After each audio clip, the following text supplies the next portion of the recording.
As winter approaches in central Pennsylvania, temperatures are dropping and furnaces are turning on. This is a time many farmers see energy expenses rise. But the Zimmerman farm has everything it needs right here. Their 2 chicken barns are kept warm with what is right underfoot.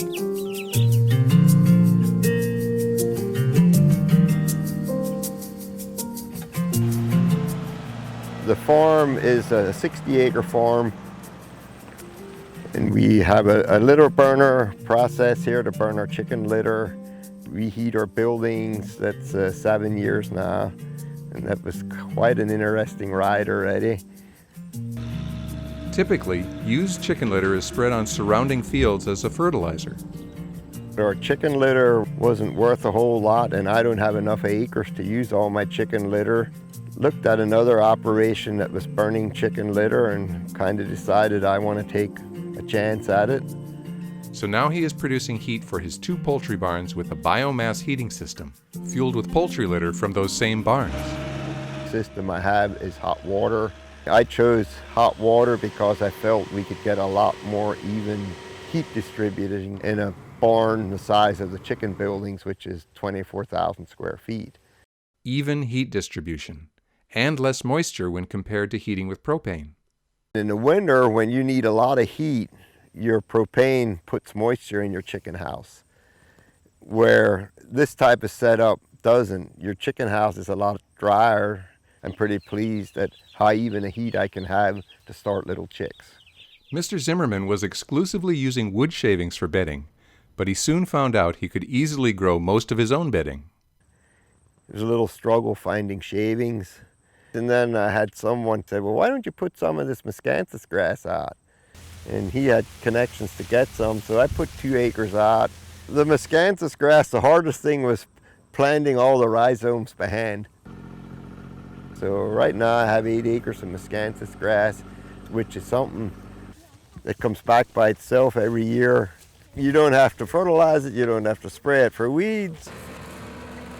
The chopping part, we have our own forage harvester, our own wagons that we use to do our corn silage. It don't take long to fire that thing up and chop a bunch of wagon loads one afternoon to put in your 2 chicken barns the next morning. The miscanthus can then be top dressed with wood shavings. 75 to 80% probably I'm growing my own crop, and then the rest of the shavings I try to buy in the summer when there's more of them available. And the stuff, grows up 12 to 14 feet and gives a lot of dry matter for bedding, which I felt was a pretty good move. For what shavings cost, I think it was worth it. Every 6 weeks between flocks, he cleans out the barns completely and replaces the bedding. The chicken litter is then stored till needed. Once it is time to start the furnace, litter is loaded into the hopper. The hopper feeds the burner, which then heats the water that is circulated by pumps. We have a dual water pump in case one would give out. Daily routine, like, you check your chicken houses 4 to 6 times a day anyhow, and I usually check the burner and make sure everything's, especially in the winter when we need a lot of heat. It's all close by, so you just walk through there and make sure everything looks good. And then the hardest maintenance part on it would be cleaning the tubes, which in the winter I like to do once a week. Clean them tubes out so we get more heat out of the stuff. And this rod is exactly the length of the holes are.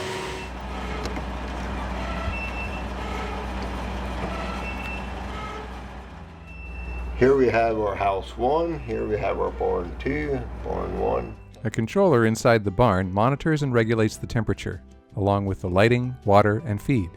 For the heaters, they can be anywhere from 0 to 100%. For the hydronics to distribute the heat even in the chicken house, we had looked at various different heaters, and we chose the heaters which were made in Italy. So that was a pretty good heater design. It has a chimney on, it pulls the hot air down from the ceiling and distribute it with a fan at the bottom and a 360 circle. And your walls, your floor, your ceiling are all the same temperature. The heat generated by the burner produces enough hot water for the chicken barns and more.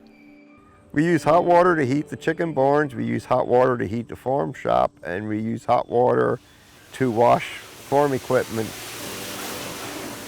In addition to his hydronic biofuel system, Mr. Zimmerman has done other upgrades to save energy, planting windbreaks alongside his barns, installing LED lighting, and he generates electricity through his solar panel project.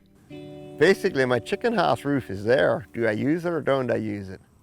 I was pretty well pleased with that whole project. No electric bill, and I can sell credits, and I'm utilizing something that I had to get some more dollars out of it. Another thing he has is furnace ash. The ash retains the minerals that make poultry litter a good fertilizer, with the added benefit that it is much more portable. Researchers at Virginia Tech have devised a way to granularize the ash to help market the product to farmers in watersheds where more of these nutrients are still needed. A burner like I have, it'll burn approximately a ton of chicken manure down to maybe 250, 300 pounds of ash. So it'd be a lot more movable to get the phosphorus out of the Bay Area that way. Looking at the whole Chesapeake Bay thing, my thoughts were as trying to be a good steward, not just for my farm, but for the Chesapeake, because there's a lot of people that make a livelihood out of the Chesapeake in fishing or oysters or whatever, just like I'm trying to do in the farm.